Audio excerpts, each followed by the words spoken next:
Hello बच्चों, आज हम पढ़ेंगे बीजगणितीय अवधारणा के बारे में। बीजगणित अंकगणित का ही एक व्यापक रूप है। इसमें संख्याओं के साथ साथ अक्षरों जैसे ABCD, XYZ, क ख ग ए आ आदि का प्रयोग किया जाता है। अक्षरों की सहायता से हम सूत्रों को व्यापक रूप में लिख सकते हैं, जिससे हम बहुत बड़ी गुणा भाग को बहुत आसानी से कर सकते हैं। बीजगणित गणित की एक रोचक शाखा है, जिसकी सहायता से हम दैनिक जीवन संबंधी समस्याओं को हल कर सकते हैं, जो अत्यंत सरल हो जाएंगी। अब हम शुरू करते हैं अभ्यास 5A। प्रश्न है, शिक्षक प्रत्येक शिक्षार्थी को 3 पेंसिल देते हैं। यदि कक्षा में कुल शिक्षार्थी X हैं, तो शिक्षक ने कुल कितनी पेंसिलें दी? एक शिक्षार्थी को कितनी पेंसिल दी गई हैं? 3। तो X शिक्षार्थी को पेंसिलें दी जाएंगी 3 गुना X बराबर 3X। अब हमें रिक्त स्थान की जगह कोई बीज लिखना है। बीज अर्थात कोई अक्षर जैसे ABCD कुछ भी हम लिख सकते हैं। तो यहाँ पे जहाँ पे ये खाली स्थान था, हमने X लिखा है, यहाँ हमने 10 की जगह B लिखा है। तीसरा प्रश्न देखिए, रहीम के पास है कुल 10 रुपए, उसने रजिया को दिए। हमने माना रजिया को उसने X रुपए दिए, तो उसके पास कितने रुपए शेष बचे? 10 माइनस X। फोर्थ प्रश्न देखिए, बगीचे में कुल पेड़ माना X है और पेड़ लगाए हैं हमने 50, तो कुल कितने पेड़ हो गए? X जमा 50। और कुल पेड़ कितने दिए गए हैं? 120। तो हमारा उत्तर हुआ X जमा 50 बराबर 120। अब अगला प्रश्न, यदि एक तीली को N से दर्शाते हैं, तो कैपिटल N को कितनी तीली से दिखाएंगे? देखिए आप यहाँ पे 1, 2, 3 तीली लगी हैं, तो 3N।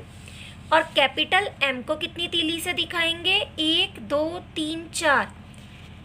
1, 2, 3, 4, तो 4N। अब शुरू करते हैं अभ्यास 5B। पहला प्रश्न, 6 और X का योगफल 6 जमा X। X में से 7 घटाने पर क्या शेष बचा? X minus 7। X का 5 गुना X बराबर 5X। X का 1/3 बराबर X बटे 3। अगर 1/4 पूछते हैं तो X बटे 4। 5वां हिस्सा पूछते हैं तो X बटे 5। दूसरा प्रश्न देखिए, वृत्त का व्यास उसकी त्रिज्या का दूना होता है।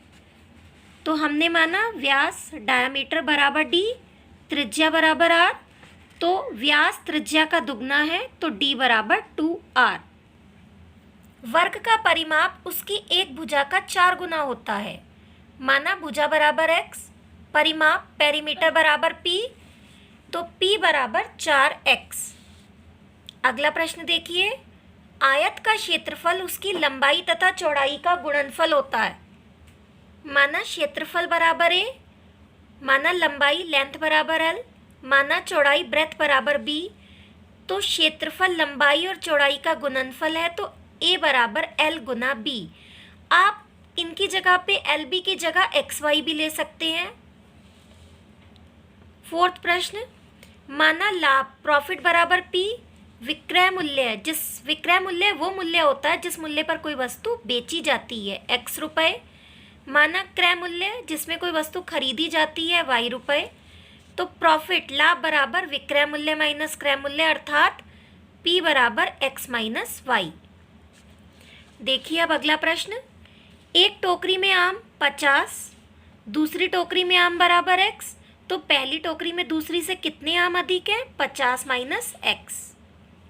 अगला प्रश्न देखिए, विद्यालय में कुल छात्र हैं 100, अनुपस्थित छात्र बराबर X, तो कितने छात्र उपस्थित हुए? 100 माइनस X।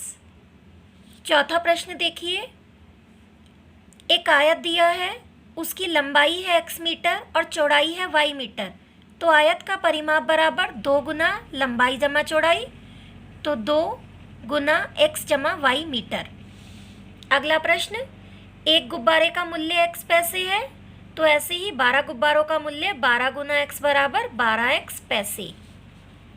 कक्षा में विद्यार्थी हैं X, बालिकाएं कुल विद्यार्थियों का 1/4 हैं, तो कितनी बालिकाएं हो गई? x/4। अगला प्रश्न देखिए, एक वर्ग दिया है और उसकी प्रत्येक भुजा समान होती है, तो वो a सेंटीमीटर दी हुई है। वर्ग का परिमाप बराबर 4 गुना भुजा, 4 गुना a बराबर 4a सेंटीमीटर। अगला प्रश्न देखिए, माना राधा की आयु x वर्ष है, लीला की आयु राधा से 6 वर्ष छोटी है, तो लीला की आयु कितनी हो गई? x - 6 वर्ष।